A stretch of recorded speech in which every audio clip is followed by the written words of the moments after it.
Kuvëndi i Kosovës miratoi rezultatën në mbështetje të drejtuesve të ushtrisë shqiptare të Kosovës, të cilët të përgjykon në gjykatën speciale. 90 deputet votuan pro kësaj rezultuar, ndërsa pati edhe një vot kundër nga deputeti Fatos Geci i Lëvizjes Vendosje. Përmes rezolutës, Kuvëndi i Kosovës shpreh besim të plotë në vlerat e UÇK-s, duke cilësuar atë pjesë të historisë mbi të cilën është ndërtuar. Republika e Kosovës si dhe nderon sakrificat për liri dhe pavarësi, të theksuar edhe në preambulën e deklaratës së pavarësisë. Kuvëndi i Kosovës i bën thirrje avokatët të popullit të domave të specializuara që të ushtrojë funksionin me pavarësi dhe pa anësi të plotë, ndërsa nga shtetet financiare dhe mbështetëse të gjykatës në Hag kërkon që të respektojnë marrëveshjen me Kosovën, sipas të cilës kjo gjykatë operon mbi bazën e ligjeve dhe kushtetutës së vendit.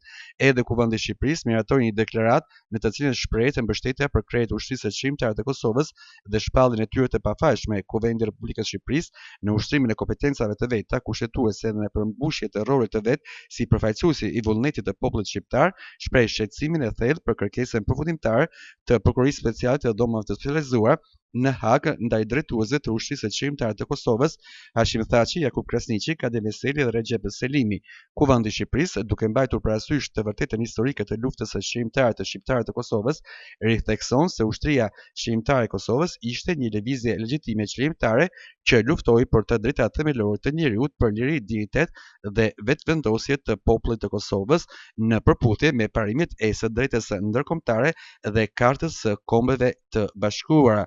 Kuvëndi vëren me shqetësim se kërkesa e prokurorisë speciale rrezikon të krijojë një shtrembërim të rrezikshëm të historisë, duke bazuar luftën legjitime të një populli për mbijetesë dhe liri me krimet e regjimit serb të Miloševićit, i cili kreu pastrim etnik dhe krime kundër njerëzimit ndaj popullit të Kosovës.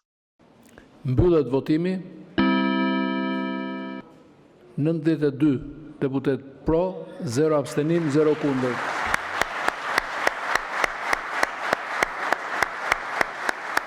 Projekt deklarata miratohet.